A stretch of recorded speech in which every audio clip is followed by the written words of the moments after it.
This story was told to me by a fellow named Max Stitts. He told me this story, and it went like this. There was an old man who walked along a dusty road with a cornfield on each side. You looked at him, you could once tell he was a man of means, a very important man, but now he'd become a bum.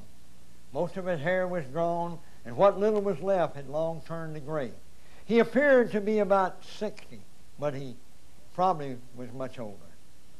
As you looked at this man, you could tell that arthritis and bursitis had long set in because he had a stick that he'd cut from a tree to lean on. His suit was in rags. He had a hole in the left shoe where he slipped a piece of pasteboard in to keep out the weather as he walked through the mud puddle. A twig of hay was behind his left ear, probably from the bed he slept in last night. He thought, and he muttered to himself as an old man will as he walked along this dusty road, I have to get something to eat. I have no money. I have to beg again. Where can I find a house?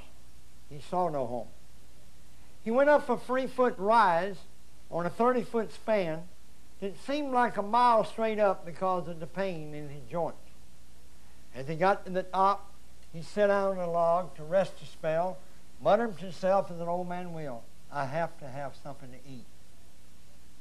And he turned and looked, and on the other end of the log sat a young man who appeared to be about 10 years old, just whistling and twisting and singing like a kid will.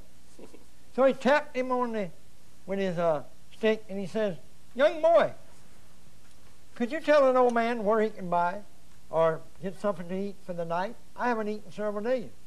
Oh, said he, in the village that you passed through below. Village?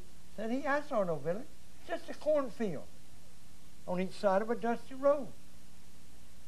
He says, yes, there's a village. Take a look. And the old man turned, and sure enough, a brand new village, smelling of fresh paint, with architectural design of ancient Rome appeared out of nowhere on each side of that dusty road, with cobblestone the road had turned into. He thought, how strange.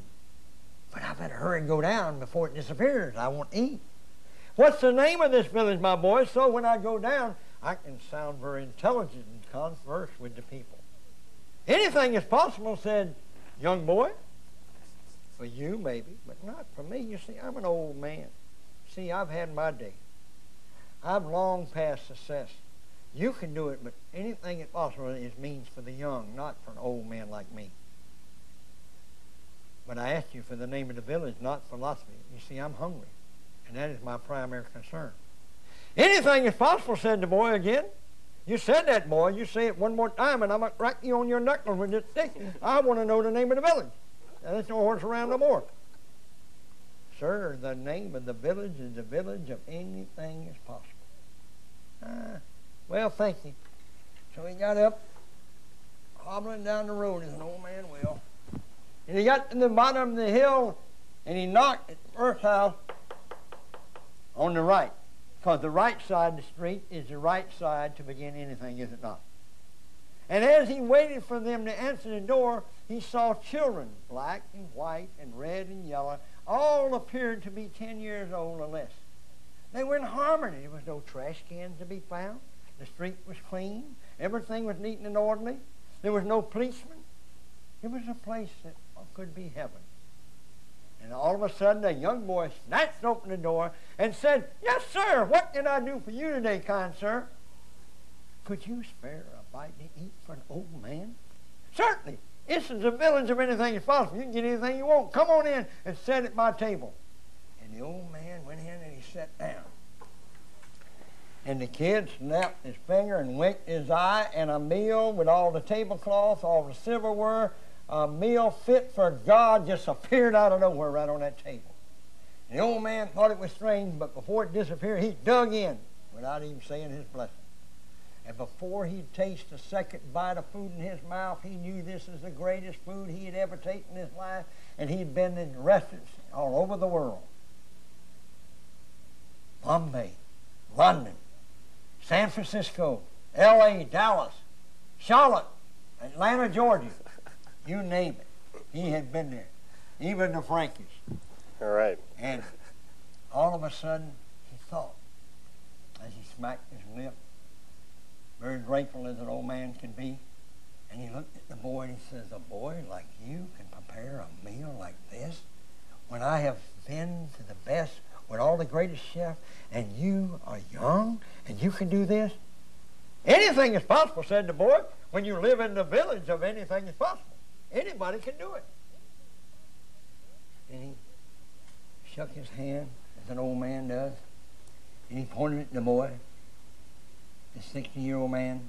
He says, how old are you, my boy? He says, I'm 7.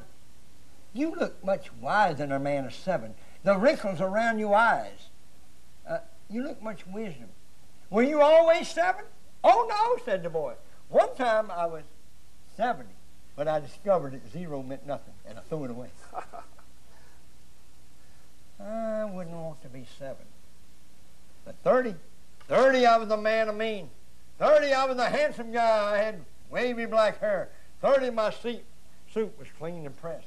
30 I had a jet plane. I had a beautiful wife. I had a wonderful company. 30 before I became an alcoholic and a beaten bum, I was somebody. Yes, could I be 30 again? Oh, just like that, said the boy. Anything is possible. This is the village. Haven't you got the message yet? The old man said, yeah, but how would I look like a man of 30? How would I talk like a man of 30? How would I feel like a man of 30? Oh, it's easy. How many days are in a year? Well, everyone knows that, said the old man. It's 365.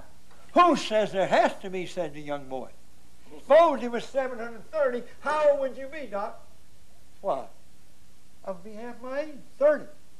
But how would I feel like a man of 30?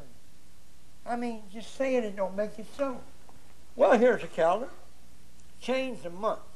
It'd have 31 days to 62. The old man did.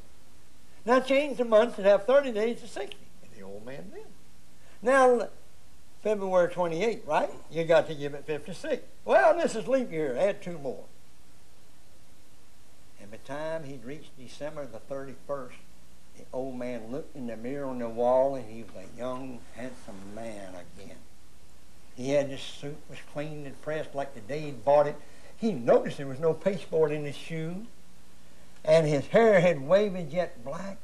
And he was a young man, and talking to himself as a young man will, he jumped out of the streets of anything possible, singing and whistling and thanking the lad for being in that village.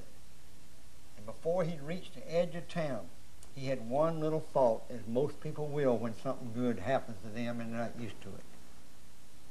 An old man thinking he can be 30, that's the most stupid thing I've ever heard in my life, just like you're saying right now. And no sooner he said it, and he had to get a stick to lean on. And his hair had all gone and turned to gray, what was left. Bifocals came out of his pocket. He wobbled to the top of the same old hill, muttering to himself as an old man will. He sat down on the same old log with all the aches and pains. And he had one more negative thought, because most people can't destroy themselves with just one. They have to pull out another one to make sure it's gone forever. A village called anything is possible. Most stupidest thing I've ever been told. And he turned to look, and where the village had been was a dusty old road and 2 cornfields.